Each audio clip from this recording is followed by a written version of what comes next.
कश्मीर में वो चीज़ें भी आपको देखने को मिलेंगी जो आज तक आपने कहीं भी नहीं देखी होंगी। ये आप बोलेंगे लगातार आप बोल रही हैं, बट आज का मुद्दा क्या है? आज का मुद्दा ये है कि जम्मू कश्मीर में डीडीसी चुनाव चल रहे हैं और डीडीसी चुनाव में जैसे ही या किसी भी चुनावों का बिगुल बजता है, कोड ऑफ कंडक्ट लग जाता है, यानी कि कोई भी नई जॉब नहीं निकल सकती, यानी कि कोई नए टेंडर प्रोजेक्ट नहीं हो सकते, यानी कि अब किसी भी नई चीज़ का फीता नहीं कट सकता। पर सबसे बड़ी बात ये है कि यहाँ पर जॉब वैकेंसीज निकल रही हैं और एक डिपार्टमेंट द्वारा नहीं बल्कि दो डिपार्टमेंट्स द्वारा जॉब वैकेंसीज निकाली जा रही हैं। पहली अगर जॉब वैकेंसीज की बात करें तो फाइनेंस डिपार्टमेंट, और दूसरी सबसे बड़ी बात देखी जाए तो कश्मीरी माइग्रेंट्स के लिए। इसमें कोई आपत्ति नहीं है कि अगर युवाओं के लिए जॉब निकल रही है और उसमें हम कुछ गलत कह रहे हैं। जितनी जॉब्स निकलेंगी उतना अच्छा है, देश का जो नौजवान है वो रोज़गार उनको मिल जाएगा।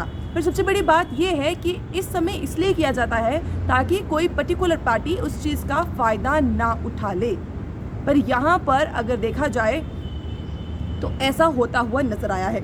JKSSB ने माइग्रेंट कश्मीरी पंडित्स के लिए पोस्ट निकाली थी, 1997 पोस्ट निकाली गई हैं उनके द्वारा। और वहीं अगर बात की जाए फाइनेंस डिपार्टमेंट की तो सब इंस्पेक्टर, इंस्पेक्टर और ना जाने ऐसी कई पोस्ट जो हैं फाइनेंस डिपार्टमेंट द्वारा भी निकाली गई। अब सबसे बड़ा सवाल ये था कि अगर किसी की परमिशन हो तो ऐसा किया जा सकता है, यानी कि अगर चीफ इलेक्शन ऑफिसर इस चीज़ की परमिशन दे दे, या फिर इलेक्शन ऑफिसर इसकी परमिशन दे दे, या फिर इलेक्शन कमिश्नर इसकी परमिशन दे दे, तो ऐसा हो सकता था। बट हमने कल स्पेशली ये बात जानने की कोशिश की। के शर्मा ने इस पर क्या बात कही है, चलिए पहले आप ये देख लीजिए। सर, क्या इस समय इलेक्शन कमिश्नर द्वारा किसी भी डिपार्टमेंट को अलो किया गया है कि वो जॉब वैकेंसीज निकाल सकते हैं? We have received requests from different departments, and wherever a process has been already planned and it has been ongoing, and if it is a continuation of that process, there are also some cases which are court bound. There are some cases also where there is a particular circumstances where it is not going to impact the election process. So we make a judgment and case to case decision is taken in this regard. Right now अभी तक किसी भी department को नहीं दिया गया है, कोई भी डिपार्टमेंट अभी जॉब नहीं निकाल पाएगा?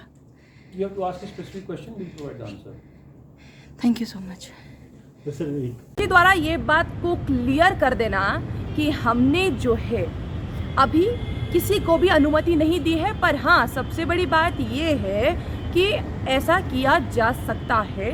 बट अगर कोई डिपार्टमेंट आके हमसे बात करे, पर ऐसा अभी तक नहीं हुआ है, यानी कि क्योंकि हमने डायरेक्टली इनडायरेक्टली दोनों ही तरीके से बातचीत करने की कोशिश की। जो आपने सुना ये भी हुई, पर इसके बाद भी बातचीत हुई जिसमें उन्होंने मुझसे ये बात क्लियर कही थी कि अगर कोई डिपार्टमेंट हमारे पास आता है और कहता है कि पिछले चंद दिनों से इन पर्टिकुलर लोगों के लिए जॉब वैकेंसी नहीं निकली है, इसीलिए हम जॉब वैकेंसी निकालना चाहते हैं, तो हम उसको एक प्रोविज़न कर सकते हैं। बट अगर अभी की बात करें तो ये बात क्लियर होती हुई नज़र आ रही है कि इलेक्शन कमिश्नर द्वारा ये बात को सीधा तौर पर नकारा गया है। फिर आखिरकार किस डिपार्टमेंट की बात सुनकर इस समय जॉब वैकेंसीज निकली हैं, ये बहुत बड़ा सवालिया निशान है। और आपको ये बात भी क्लियर करते करते चले कि जो कश्मीरी माइग्रेंट्स की पोस्ट निकली हैं उसकी सबमिशन की लास्ट डेट, अगर आप अपने मोबाइल स्क्रीन पर देख रहे होंगे, इसकी लास्ट डेट जो है वो 21 तारीख की है और 22 तारीख को वोटिंग के लास्ट डेट है।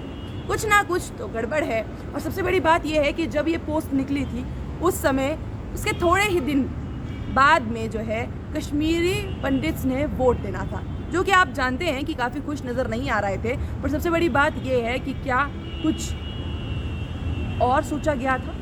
अब ये खुद JKSSB और फाइनेंस डिपार्टमेंट क्लियर करें तो ज़्यादा बढ़िया होगा। बने रहिए जम्मू परिवर्तन के साथ। मुझे और अभिषेक जी को दीजिए इजाज़त। नमस्कार।